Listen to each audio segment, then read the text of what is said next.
Hi friends, welcome to my channel. Computer hardware and networking సబ్జెక్ట్లో unit 1 PC hardware and its కాంపోనెంట్స్లో ఇది part 4 video అండి. మనం part 1, part 2, part 3 videos ఎవరైతే చూడలేదో వాళ్ళు ఒకసారి అది చూసిన తర్వాత ఇది చూడండి, ఎందుకంటే మంచిగా అర్థమవుతుంది. వాటి లింక్స్ అనేవి నేను డిస్క్రిప్షన్లో ఇస్తాను, ఒకసారి చెక్అవుట్ చేసేయండి. Okay, let's continue. మన నెక్స్ట్ టాపిక్ వచ్చేసి configuration of A general purpose computer.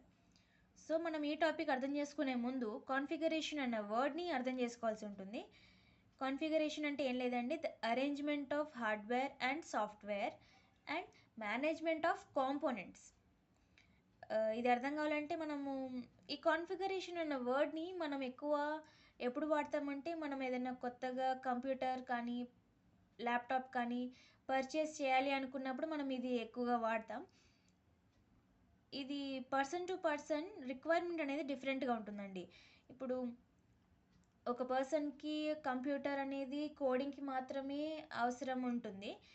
అలాంటి పర్సన్ ఒక వేరే కాన్ఫిగరేషన్ చూస్ చేసుకుంటారు. సేమ్ వేరే పర్సన్కి ఎడిటింగ్ పర్పస్ కంప్యూటర్ కావాలి అంటే అతను డిఫరెంట్గా చూస్ చేసుకుంటారు.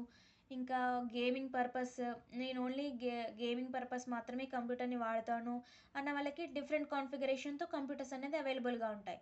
So based on the requirement బట్టి మన కాన్ఫిగరేషన్ ఆఫ్ కంప్యూటర్ కూడా మారుతుంది.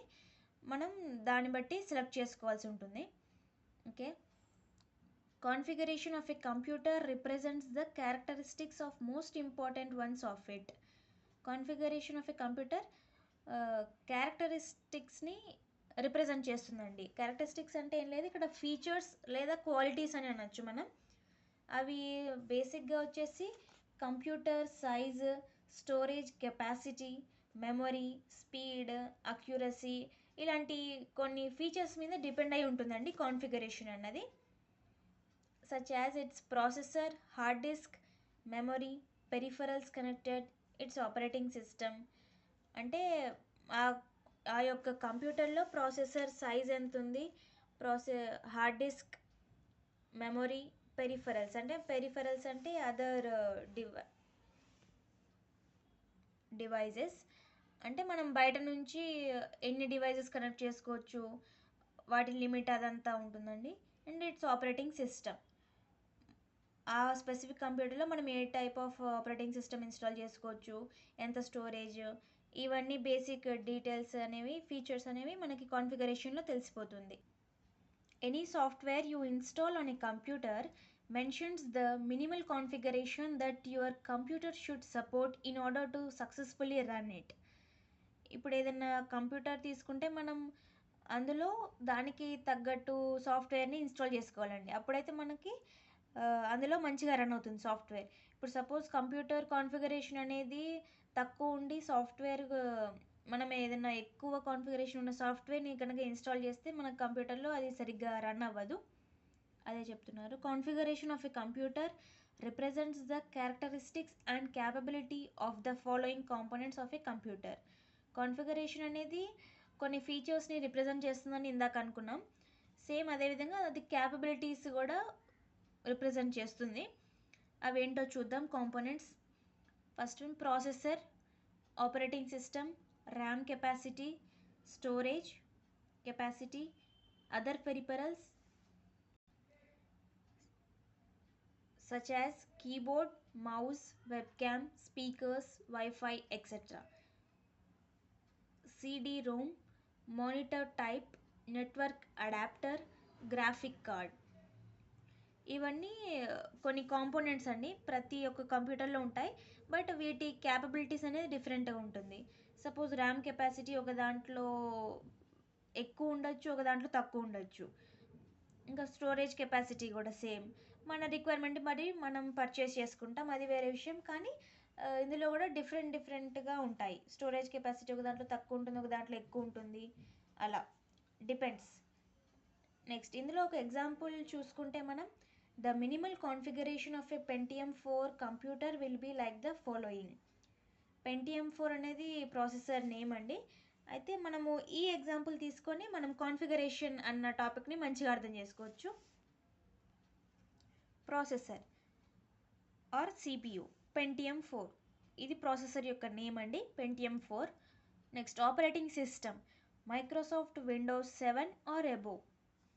మెమరీ యొక్క memory 4 GB RAM. Storage 500 GB internal hard drive. ఇది 500 GB వరకు డేటాని స్టోర్ చేసుకోగలదని దీని అర్థం అండి. Next monitor or display 21.5 inches LCD monitor. LCD అంటే లిక్విడ్ క్రిస్టల్ డిస్ప్లే అండి. ఇది మానిటర్ యొక్క సైజ్ని డిస్ప్లే మనకి చెప్తున్నారు.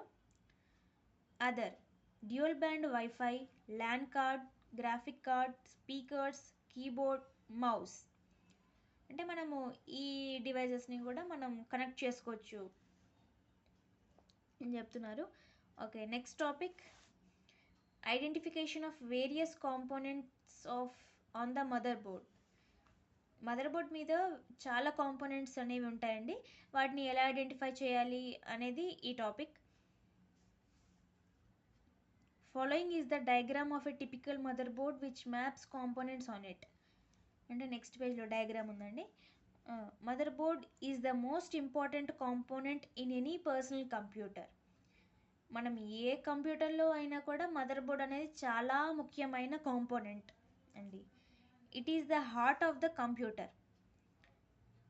మదర్ బోర్డ్ అనేది కంప్యూటర్కి హార్ట్ అన్నమాట. Mother board contains almost every important component of the computer. ఈ లైన్ మీనింగ్ ఏంటంటే అండి, కంప్యూటర్లో అతి ముఖ్యమైన కాంపోనెంట్స్ అన్నీ మ్యాక్సిమం ఆల్మోస్ట్ మదర్ బోర్డ్ మీదనే ఉంటాయి. Motherboard provides the framework upon which the every other component builds. ఇక్కడ ఫ్రేమ్వర్క్ అంటే ఏం లేదండి, the basic structure or arrangement. ఇప్పుడు ఈ లైన్ని మనం అర్థం చేసుకోవాలంటే ఒక రియల్ టైం ఎగ్జాంపుల్ తీసుకుందాం. ఇప్పుడు మనం ఒక హౌస్ కన్స్ట్రక్ట్ చేయాలి అనుకున్నాం అనుకోండి, ఫస్ట్ దానికైతే బేస్మెంట్ అనేది వేస్తారు. ఆ బేస్మెంట్ వేసిన తర్వాతనే మనకి వేరే ఎన్ని ఫ్లోర్స్ కావాలంటే అన్నీ అలా కడతారు. సో అది బేస్మెంట్, సేమ్ బేసిక్ స్ట్రక్చర్.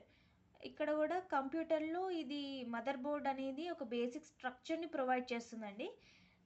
దాన్ని బట్టి మనం ఆ బేసిక్ స్ట్రక్చర్ మీద వేరే అదర్ కాంపోనెంట్స్ అనేవి బిల్డ్ చేసుకుంటాం. అంటే వేరే అదర్ డివైజెస్ కనెక్ట్ చేయడం కానీ అలా. అండ్ ఇప్పుడు ఆ ఎగ్జాంపుల్లో బేస్మెంట్ వేసిన తర్వాత మనం ఎన్ని ఫ్లోర్స్ కావాలి అంటే అన్ని ఫ్లోర్స్ కన్స్ట్రక్ట్ చేయించుకుంటాం కదా. సేమ్ అదే విధంగా ఇది ఒక బేసిక్ స్ట్రక్చర్. దీన్ని బట్టి దీని మీద మనము చాలా కాంపోనెంట్స్ అనేవి బిల్డ్ చేసుకోవచ్చు, కనెక్ట్ చేసుకోవచ్చు. Okay, mother board contains most of the circuitry of the computer. అంటే మదర్ బోర్డ్ ఇప్పుడు మన హోల్ కంప్యూటర్ రన్ అవ్వాలంటే దానికి ఎలక్ట్రిసిటీ సప్లై కావాలి కదండి. సో అది అంటున్నారు. ఫస్ట్ సర్క్యూటరీ వర్డ్ అంటే ఏంటో చూద్దాం. సర్క్యూటరీ అంటే the arrangement of wires and other parts that allow electricity to flow through the closed system. అంటే ఎలక్ట్రిసిటీ ఫ్లో అండి. సింపుల్గా మదర్ బోర్డ్ మీద ఎలక్ట్రిసిటీ ఫ్లో అనేది చాలా ఎక్కువ ఉంటుంది. దానికి మనం కనెక్షన్స్ కూడా ఎక్కువ ఇస్తాం. వైర్ కనెక్షన్స్ ఉంటాం కదండి, అట్లా వైర్ కనెక్షన్స్ కూడా most of the computer same అక్కడే ఉంటాయి మదర్ బోర్డ్ దగ్గర, మదర్ బోర్డ్ మీద. Next every device in the computer system connects either directly or indirectly to the mother board. మనం కంప్యూటర్లో ఉండే ప్రతి ఒక్క డివైస్ అనేది ఖచ్చితంగా డైరెక్ట్గా కానీ ఇండైరెక్ట్గా కానీ మదర్ బోర్డ్కి కనెక్ట్ అయి ఉంటుందండి. The motherboard is the main circuit board inside the PC which holds the processor, memory and expansion slots and connects directly or indirectly to every part of the PC. Motherboard అనేది main circuit board inside the PC. ఇప్పుడు ఇది circuit అంటే simply electricity flowing కదండి. అయితే main circuit board అనమాట పీసీలో. ఇది వేరే processor, memory, expansion slots వీటన్నిటిని కనెక్ట్ చేస్తుంది అనమాట, హోల్డ్ చేస్తుంది. Connects directly or indirectly to. ఇప్పుడు ఇది వీటి మదర్ బోర్డ్ మీద వీటిని హోల్డ్ చేసిన తర్వాత ఇవి అనేది వేరే పార్ట్స్కి అయితే కనెక్ట్ అయి ఉండాలి.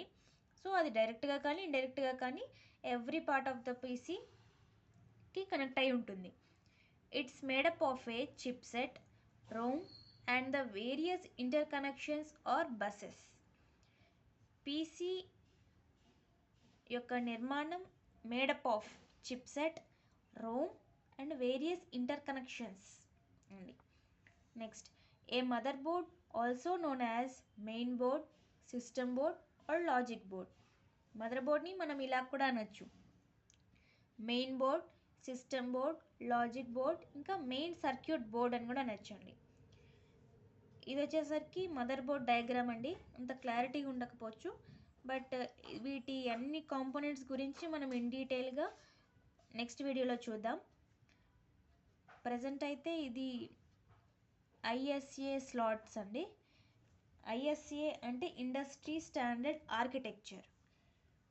నెక్స్ట్ మనకి ఇవన్నీ ఉన్నాయి కదా, ఇవన్నీ ఎక్స్పాన్షన్ స్లాట్స్ అంటామండి. ఇవి డిఫరెంట్గా ఉంటాయి. ఇక్కడ అనుకున్నాం కదా, ఎక్స్పాన్షన్ స్లాట్స్ అనేవి చాలా ఉంటాయి. అందులో కొన్ని పీసీఐ స్లాట్స్ అంటే పెరిఫరల్ కాంపోనెంట్ ఇంటర్ఫేస్ స్లాట్స్ అండి.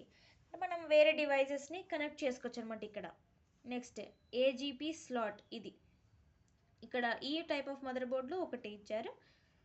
ఏజీపీ స్లాట్ అంటే ఏజీపీ ఫుల్ ఫామ్ వచ్చేసి యాక్సలరేటెడ్ గ్రాఫిక్స్ పోర్ట్ అనమాట. నెక్స్ట్ ఇది ప్యారలల్ పోర్ట్. ఇలా మనకి ప్యారలల్ కనెక్షన్ ఉన్న వైర్స్ని ఇక్కడ కనెక్ట్ చేసుకోవచ్చు మనం. ఇది కీబోర్డ్ పోర్ట్. ఇది పవర్ ఇన్పుట్. మనకి ఎస్ఎంపిఎస్ నుంచి పవర్ వస్తుంది. ఆ పవర్ ఈ mother board through hole mother board మీద పవర్ సప్లై అవ్వాలి అంటే ఇది ఇన్పుట్. ఇక్కడ ఇన్పుట్ ఇచ్చిన తర్వాత అంత అనేది పవర్ సప్లై అవుతుంది. Next processor. ఇది మెయిన్ అండి. ప్రాసెసర్ మీద ఒక ఫ్యాన్ అనేది ఆల్రెడీ ఇన్బిల్ట్గా ఉంటుంది. ఎందుకంటే ప్రాసెసర్తోనే కదా మనం వర్క్ చేసేది.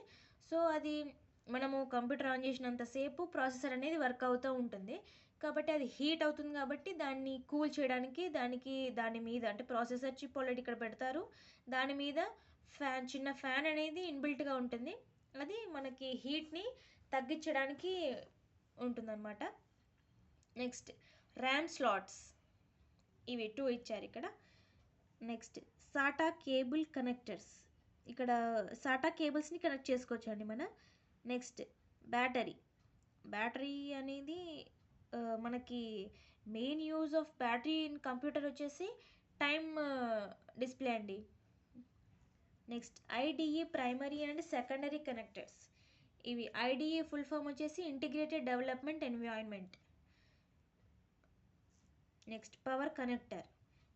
పవర్ అనేది ఇక్కడ కనెక్ట్ చేసుకోవచ్చు అండి. ఇక్కడ ఇన్పుట్ ఇవ్వచ్చు, ఇంకా ఇక్కడ కూడా పవర్ కనెక్టర్స్ అనేవి ఉంటాయి. అది కూడా ఓకే. వీటన్నిటి గురించి డీటెయిల్గా చూద్దాం. నెక్స్ట్ వచ్చేసి basic features of mother board. Mother board యొక్క బేసిక్ ఫీచర్స్ ఏంటో ఇప్పుడు మనం చూద్దాం. Mother board provides base upon which other components can reside. ఇందాక అనుకున్నాం కదండి మనం ఫ్రేమ్ వర్క్ అని, అదే చెప్తున్నారు ఇక్కడ. మదర్ బోర్డ్ అనేది ఒక బేస్ని ప్రొవైడ్ చేస్తుంది. ఎందుకు? దాని మీద మనం అదర్ కాంపోనెంట్స్ అనేవి రిసైడ్ అవుతాయి, అంటే దాని మీద ఉంటాయని అర్థం. It is a frame work అనమాట అండి. Next mother board provides the logic. Next mother board provides the electrical connection between various components in the system. మనకి ఎలక్ట్రిసిటీ అనేది మదర్ బోర్డ్ మీద పాస్ అవుతుంది కాబట్టి ఆ ఎన్ని కనెక్షన్స్ అనేవి ఎలా ఉంటాయంటే కాంపోనెంట్స్కి ఇంకా మదర్ బోర్డ్కి మధ్యలో ఉంటాయి. ఎలక్ట్రిసిటీ కనెక్షన్ అనేది పాస్ అవుతూ ఉంటుంది. Next mother board provides CPU interface with other peripherals. Mother board అనేది వేరే పెరిఫరల్స్తో కూడా CPU ఇంటర్ఫేస్ అయ్యే విధంగా ప్రొవైడ్ చేస్తుంది. Next mother board provides interface for various add-on cards such as 3D graphics card, sound cards, network interface cards, etc. అంటే మనం ఇందాక mother board డయాగ్రామ్ని చూసాం కదండి, డిఫరెంట్ స్లాట్స్ ఉంటాయి. అందులో మనము గ్రాఫిక్ కార్డ్స్ కనెక్ట్ చేసుకోవచ్చు, sound cards, network interface cards అన్న స్లాట్లో మనము కనెక్ట్ చేసినప్పుడు మనకి ఇంటర్నెట్ అనేది వస్తుందండి. ఇలా వేరియస్ స్లాట్స్ అనేవి మదర్ బోర్డు అనేది ప్రొవైడ్ చేస్తుంది. Next mother board provides CMOS battery driven real time clock. ఇప్పుడు మదర్ బోర్డ్లో సీమాస్ బ్యాటరీ అనేది ఉంటుందని మనం చెప్పుకున్నాం కదా. ఈ బ్యాటరీ యొక్క మెయిన్ యూజ్ ఏంటంటే అండి, కంప్యూటర్లో టైం క్లాక్. ఇప్పుడు మనము కంప్యూటర్ ఆన్ చేసినామంటే మానిటర్ మీద మనకు ఆల్రెడీ టైం డిస్ప్లే అవుతుంది. అది మనం స్టార్ట్ చేసిన కొత్తలో ఒకసారి సెట్టింగ్స్ అనేవి మనం చేసుకుంటాం కదండి. Present date and time settings అనేవి చేంజ్ చేసుకుంటాం. తర్వాత అవి మీరు ఎప్పుడు కంప్యూటర్ షట్ డౌన్ చేసి తర్వాత కూడా మళ్ళీ మీరు ఎప్పుడైతే ఆన్ చేస్తారో అప్పుడు మళ్ళీ కొత్తగా అయితే డేట్ రాదు. ఆల్రెడీ ప్రెజెంట్ రన్నింగ్ అవుతుందే వస్తుంది. అంటే అది మనం ఇచ్చిన డేటాని బ్యాటరీలో స్టోర్ అయి ఉంటుందన్నమాట. బ్యాటరీ యొక్క మెయిన్ యూజ్ వచ్చేసి టైంని డిస్ప్లే చేయడం అండి. ఇందులోనే స్టోర్ అవుతుంది కదా. Next, support sports like serial, parallel, USB and infrared etcetera. Mother board అనేది కొన్ని టైప్ ఆఫ్ పోర్ట్స్ని సపోర్ట్ చేస్తుంది. ఆ పోర్ట్స్లో పర్టికులర్ మనం ఇప్పుడు సపోజ్ ర్యామ్ స్లాట్ ఉందనుకోండి, అందులో ర్యామ్ కార్డ్ అనేది మనం ఇన్స్టాల్ చేసుకోవాలి. అలా స్పెసిఫిక్గా పోర్ట్స్ అనేవి serial port, parallel port, USB port and infrared port అనేవి ఇది సపోర్ట్ చేస్తుంది మదర్ బోర్డ్ అనేది. ఓకే, మనం ఇంకా డీటెయిల్గా కాంపోనెంట్స్ ఆఫ్ మదర్ బోర్డ్ అనేది నెక్స్ట్ వీడియోలో చూద్దాం. Thanks for watching.